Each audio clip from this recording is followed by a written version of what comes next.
Régen minden könnyebb volt. Nyugodtan leülhettünk reggel híreket olvasni, és senki sem szólt közbe. Ez azonban megváltozott.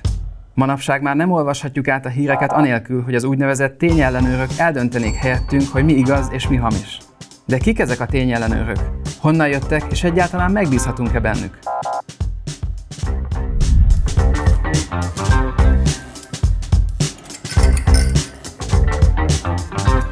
Akármilyen meglepő, tényellenőrök már régóta dolgoznak médiaorgánumoknál. Először a Time magazin és a New York World állított fel kutató, fact-checkelő osztályokat a 20. században. And I'm also glad that you're interested in being sure of the facts. Yes, sir. But there's one very important fact you've missed. What's that? Azóta pedig bevett szokássá vált a médiumoknál. A feladatuk a publikálandó cikkekben szereplő adatok helyességének az ellenőrzése. Ez az úgynevezett belső fact-checkelés. A külső fact-checkelés már egy másik történet. Az első tényellenőrzésnek szentelt önálló oldal a Snopes, amely garázsprojektként indult 1994-ben, és kezdetben városi legendák leleplezésével foglalkozott. Snopes. Snopes. Snopes. Check Snopes.com. Snopes. Snopes. Snopes. Snopes. Hang on, let me check Snopes. Ezt követően 2003-ban létrejött a Spin Sanity nevű oldal, amely már politikai tartalmakat is ellenőrzött. Majd megjelentek az első olyan fact-checkelő szervezetek, amelyek profi újságírókkal működnek. A PolitiFact, a factcheck.org és a Washington Post fact-checkelő osztálya. A tényellenőrök összefogtak és partneri kapcsolatokat építettek ki a médiumokkal. Így az értékeléseik egyre többször jelentek meg a nyugati médiavilágban. PolitiFact said it was not true. According to PolitiFact. Sőt, 2009-ben a PolitiFact a Pulitzer-díjat is elnyerte. A tényellenőrzéssel foglalkozó szervezetek gyors szaporodásnak indultak Amerikán kívül is, és mára a számuk 390-re nőtt világszerte. 2014-ben pedig már az első nemzetközi konferenciájukat is megtartották. De mégis csak az utóbbi években kerültek be igazán a köztudatba. Például akkor, amikor 2 éve social media cégek tényellenőrökre hivatkozva letiltották azt a cikket, amely Joe Biden fiának korrupciós ügyeit tárta fel. More than 2 years after the New York Post broke the Hunter Biden laptop story and got booted for it from pre-Elon Twitter, CBS News finally confirmed it's real. Ez akár a 2020-as választást is befolyásolhatta, tekintve, hogy utólag kiderült, a Biden szavazók 36%-a nem is hallott az ügyről. A Covid-járvány alatt pedig mindannyian megtapasztaltuk, hogy a Facebook és a YouTube megjelölte a Coviddal és a vakcinákkal kapcsolatos tartalmakat, és általuk megbízhatónak vélt oldalakra terelt. Úgy tűnik tehát, hogy relativizmus helyett speaking your truth is the most powerful tool we all have. Ismét fontos lett az objektív igazság keresése a nyugaton. Az igazság új őrei pedig a tényellenőrök lettek. De kik ők, és mi a motivációjuk? Az internet megjelenése felborította a média status quóját.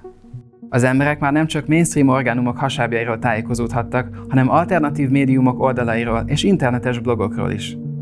A fősodrú média az álhírek terjedésében azonban meglátta a lehetőséget a befolyásának a visszaszerzésére. David Broder, a Washington Post újságírója azt írta az 1988-as amerikai választás után, hogy a republikánusok kampányát látva az újságíróknak a jövőben aktívabban kell leleplezniük a politikusok hazugságait.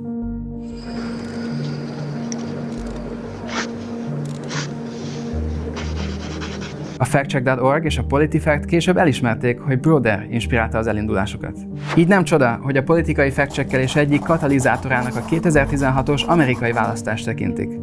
Közhelyé vált, hogy Trump az orosz Facebookos álhírek miatt nyerte csak meg a választást. Russia hacked our election. That was a 9/11 scale event. This was a kind of cyber 9/11 American institution. Russia hacked our election. The Russians hacked our election. Russia hacked our election. Russia hacked our election. Russian hacking of our election. Ezért aztán több fronton is nyomásgyakorlás kezdődött a Facebookkal szemben, hogy 2016 ne ismétlődhessen meg. So, if I put myself in the position of running a platform like Facebook, first of all, they've got to get back to trying to curate it more effectively, put me out of the equation. They've got to help prevent fake news from creating a new reality. The FBI, I think, basically came to us, some folks on our team, and was like, hey, just so you know, like, you should be on high alert. We thought that there was a lot of Russian propaganda in the 2016 election. Nem sokkal a választás után az International Fact-Checking Network, azaz IFCN nyílt levelet közölt arról, hogy ők szívesen segítenek a Facebooknak az álhírek kiszűrésében. 1 hónappal később megállapodást is kötöttek. Ennek értelmében a Facebook kiszervezi a tényellenőrzést olyan fact-checkelő szervezeteknek, akiket az IFCN erre feljogosít. If something is reported to us as potentially misinformation, important misinformation, we also have this third-party fact-checking program because we don't want to be deciding what's true and false. Ezzel mindenki nyer. A Facebook kibújik a felelősség alól, a fact-checkerek profithoz jutnak, a média pedig ismét legitimnek érezheti magát. A Facebook példáját aztán a YouTube és a Twitter is követte. De ki és micsoda ez az IFCN? A szervezetet 2015-ben hozta létre a floridai Poynter Institute, amelynek a támogatása olyan helyekről származik, mint a National Endowment for Democracy, a Google, a Meta, a Microsoft és kezdetben az Open Society Foundation. Ez utóbbi több fact-checkelő projektet is támogat Kelet-Közép-Európában. Nálunk egyébként a francia hírügynökség, a Telex és a 444 üzemeltet fact-checkelő portálokat. Lehetséges, hogy a tényellenőrök mégsem teljesen függetlenek és objektívek? PolitiFact says that's the lie of the year. Yes, the claim that Trump has made over and over again, that Russian interference is a made-up story. PolitiFact says that was the biggest whopper of them all. Az európai fact-checkelő szervezetek egyharmada profitorientáltan működik nagy orgánumoknál, a felük pedig vagy állami, vagy NGO-k támogatásából. Bár a nagy médiumoknál dolgozó fact-checkerek állítólag objektívek, 2013-ban Amerikában az újságírók csupán 7%-a vallotta magát republikánusnak. Emellett az európai tényellenőrök munkatársainak 40%-a aktivistaként határozta meg magát. Így aztán nem meglepő, hogy konzervatív politikusokat negatívabban értékelnek, főleg a Politico. Persze erre is van magyarázat. People who are saying you didn't fact check the Democrats, they are not lying the way Trump does. A PolitiFact azt az állítást is hamisnak értékelte, miszerint a Planned Parenthood egy abortusz biznisz. Pedig a Planned Parenthood évente több mint 380 000 abortuszt biztosít Amerikában, és egy abortusz akár $1.500 is kerülhet.